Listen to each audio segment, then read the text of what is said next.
You might want to edit it to space out the information better, or to repeat a particular part of it.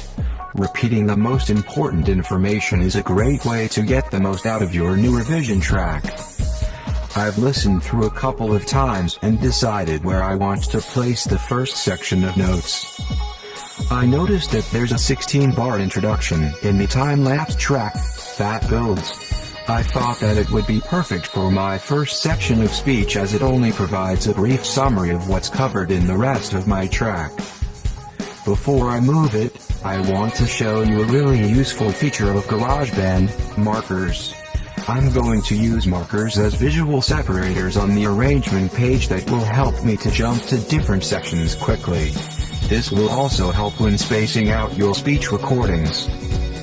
To add a marker to your project, move the playhead to the location that you want the marker to begin and press the letter P. Alternatively, click on the podcast track and navigate to the track editor, clicking the scissors button if it is currently hidden, then click the Add Marker button. Then you can move and resize your new marker to cover the desired section of your arrangement. As you can see, my marker starts in bar 1 and covers the first 16 bars. Now I can immediately see how much time and space I have to spread out my speech effectively. Let's name the marker. Navigate to the track editor for your podcast track and click into the field named Chapter Title. Then, type the name you want to give this section. Now, wherever you are in the arrangement window, you will see immediately which section you are in. Next, I am going to move section 1 speech into the first 16 bars of my music track. Then, when I'm finished editing my introduction, I'll import the section 2 speech so that it begins at the same time that the music gets to its first section. To split your speech, select the region either on the timeline, or in the track editor window and move the playhead locator to the point at which you want to split it. Then press Apple and T. You can also achieve this by going to the Edit menu and selecting Split. Once you have split your audio regions, you can move them by selecting each of them and dragging them into place.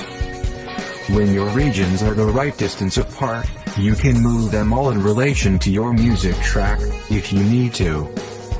To move multiple items, click and drag the mouse over the audio regions that you wish to move, or, alternatively, hold the Shift key and click the audio regions that you wish to move, then, drag to where you want them.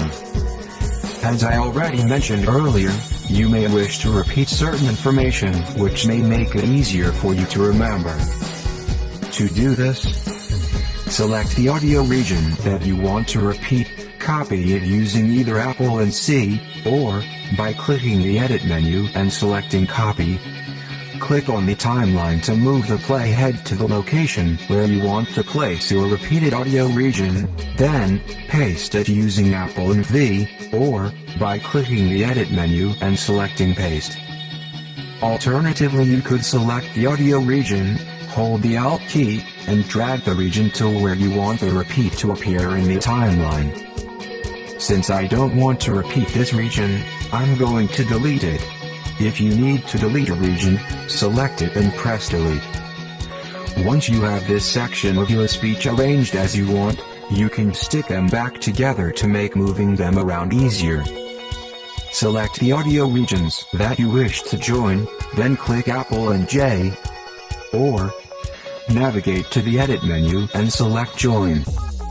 Continue through these steps in the sections from importing your speech through to joining your audio regions after editing, repeating for each speech recording in your revision project's audio folder.